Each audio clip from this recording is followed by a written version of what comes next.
With great power comes great responsibility. That quote came from Uncle Ben, my personal favorite quote of all time.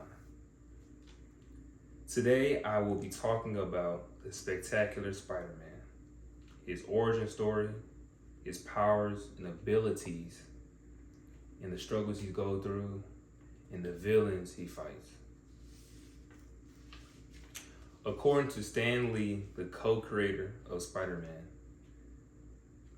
his origin story is one of the most iconic and relatable in comic book history. Peter Parker is a shy and awkward high school student who gets bitten by a radioactive spider, giving him superpowers.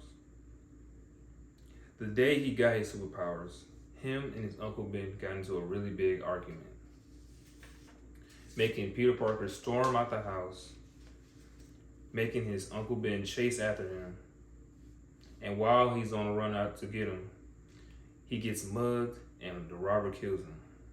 Peter Parker sees this and tries to go save him, but it was too late. And with his dying words, his Uncle Ben said his infamous line, "With great power comes great responsibility." Now Peter uses those powers to fight and protect New York City, all the while balancing his personal life and struggles.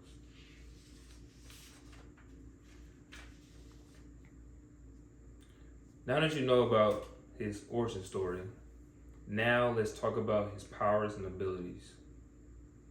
According to Steve Ditko, the other co-creator of Spider-Man, his powers and abilities make him one of the most unique and powerful superheroes.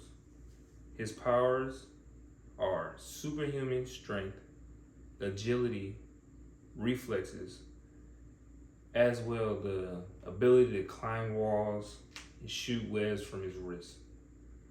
He also has a genius level intellect and is a scientist and an inventor. But his best ability is his spider sense.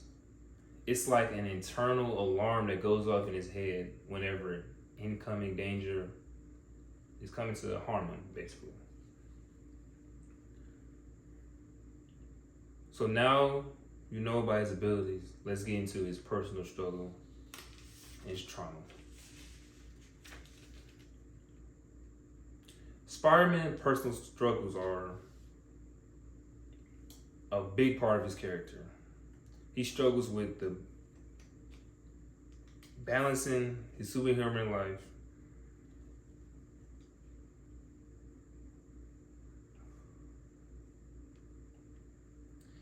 He struggles with balancing his superhero life and personal life, including his relationships with Mary Jane, Aunt May, Harry Osborn, and his other friends and allies.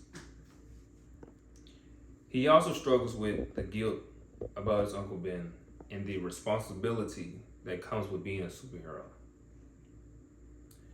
And also, he struggles with the constant threat of villains and dangerous people coming to terrorize his city, New York City.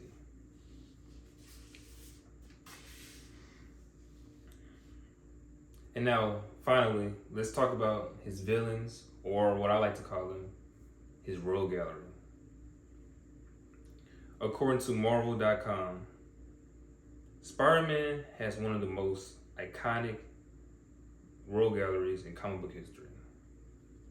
His villains are not only powerful, they are dangerous, smart, and subtle with their motivations that can range from revenge to obsession to guilt or greed. His best villains go by the name Sinister Six.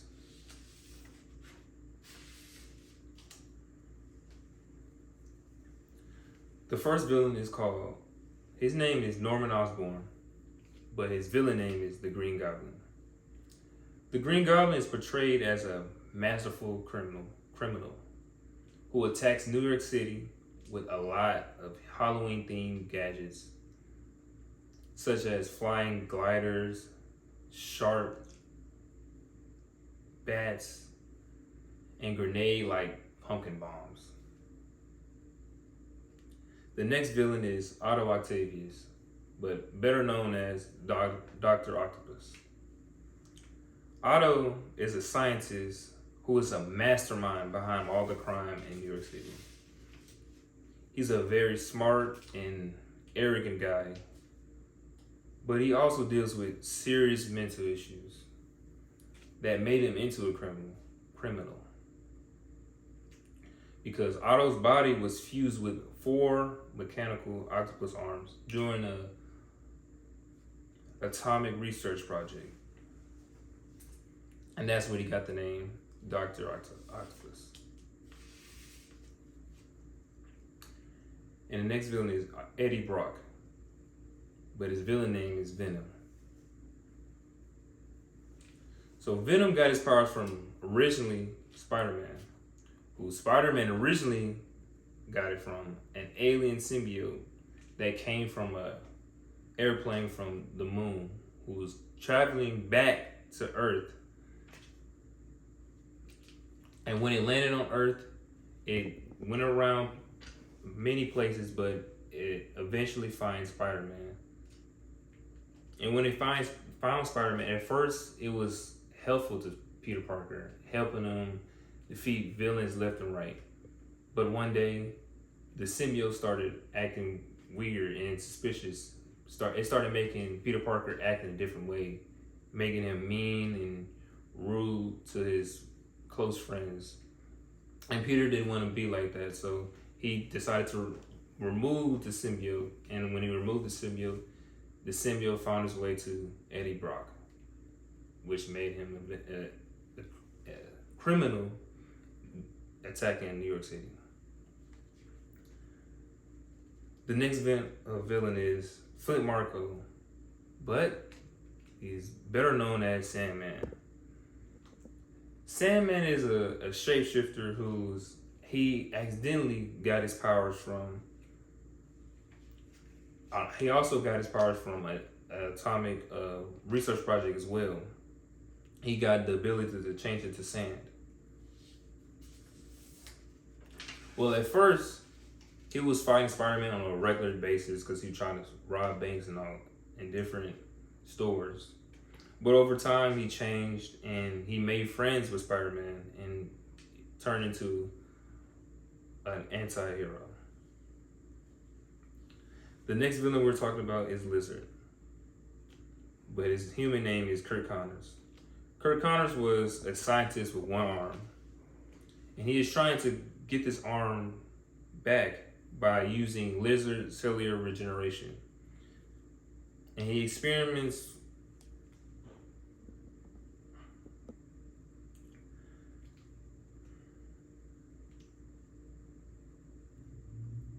and those experiments turns into a lizard, causing him to go crazy on New York City, which makes him enemy of Spider-Man.